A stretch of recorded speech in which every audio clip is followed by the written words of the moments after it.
Kalau dengar kata kewirausahaan, apa sih yang pertama kali kepikiran? Mungkin langsung kebayang bisnis, profit, resiko, ya kan?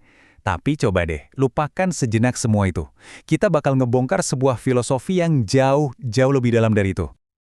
Oke, kita mulai dari yang paling dasar dulu ya. Wirausahawan itu apa sih? Di kepala kita semua, jawabannya kayaknya udah seragam banget kan? Ya, benar banget. Biasanya jawabannya nggak jauh-jauh dari ini. Seseorang yang bikin startup, ngejar profit, dan berani ambil resiko gede. Jawaban ini sebenarnya nggak salah kok, tapi rasanya belum lengkap aja. Nah, ini dia nih bagian di mana kita coba geser cara pandangnya. Gimana kalau kewirausahaan itu bukan sekedar profesi, bukan sekedar kerjaan, tapi sebuah sikap, sebuah pola pikir, sebuah filosofi buat ngejalanin hidup.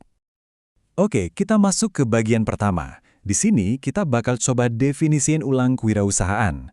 Jadi, ini bukan lagi soal jalur karir, tapi lebih ke sebuah mentalitas yang kuat, yang sebenarnya bisa kita semua terapin di bidang apapun. Nah, ini dia definisi barunya. Coba deh perhatiin kata kuncinya, menciptakan nilai. Fokusnya itu langsung pindah, dari sekedar uang ke dampak. Nilai itu bisa macam-macam, bisa berupa aplikasi yang bikin hidup kita lebih gampang, komunitas yang saling bantu, atau solusi buat masalah sosial. Semuanya berawal dari ide dan diwujudkan jadi tindakan nyata. Nah, dari sini kita bisa lihat gimana pola pikir itu membentuk karakter kita. Ini soal jadi pribadi yang mandiri dan tangguh, yang berani ambil resiko, tapi yang paling penting, jadi seorang problem solver. Tujuannya selalu ngasih manfaat, dan keuntungan itu anggap aja efek sampingnya. Dan kutipan ini, wah ini benar-benar ngerangkum semuanya. Filosofi ini akarnya dalam banget, yaitu gagasan bahwa tujuan tertinggi kita hidup itu ya untuk jadi orang yang paling bermanfaat buat orang lain. Ini pergeseran total dari apa yang bisa saya dapat jadi apa yang bisa saya kasih.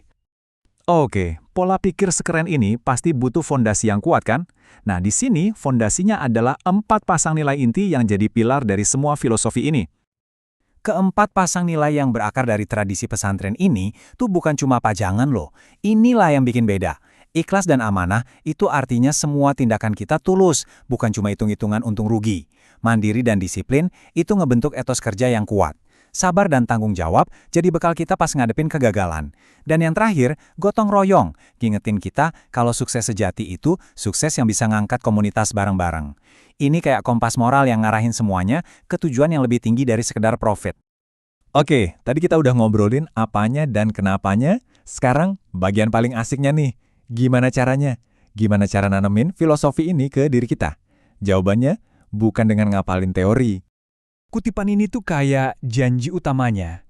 Jadi, lupain deh tuh kelas yang isinya cuma dengerin dosen dan ngapalin. Pembelajaran di sini itu aktif, relevan, dan dasarnya dunia nyata. Ini semua tentang melakukan sesuatu.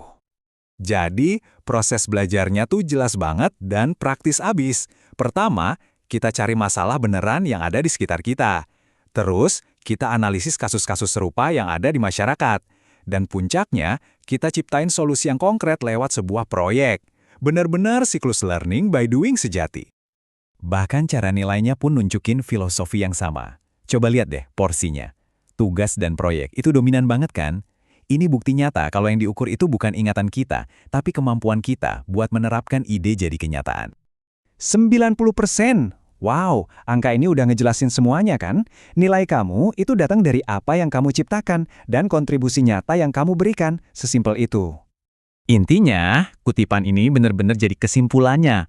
Pendidikan model ini bukan soal seberapa banyak yang kamu hafal, tapi tentang seberapa kreatif kamu bisa pakai ilmu itu buat menciptakan dampak positif. Nah, kita udah sampai di bagian terakhir nih. Setelah kita ngerti pola pikirnya, metodenya, sebenarnya tujuan gedenya tuh apa sih? Hasil akhirnya mau jadi apa? Dan ini dia tujuannya yang menurut saya keren banget. Bukan cuma nyetak pengusaha, tapi nyetak pendidik. Pendidik yang kreatif, yang jago kerjasama buat inovasi, dan yang bisa jadi pemimpin mandiri yang menginspirasi orang-orang di komunitasnya. Kutipan penutup ini benar-benar visi utamanya. Jadi, ruang kelas itu ibaratnya jadi tempat lahirnya generasi baru pendidik yang bukan cuma ngajar, tapi juga punya daya cipta buat membangun dan membawa manfaat nyata bagi masyarakat luas. Nah, setelah semua penjelasan ini, pertanyaan terakhirnya bukan buat kami, tapi buat Anda. Coba lihat sekeliling Anda deh. Dengan pola pikir ini, masalah apa yang paling bikin Anda tergerang untuk dipecahkan?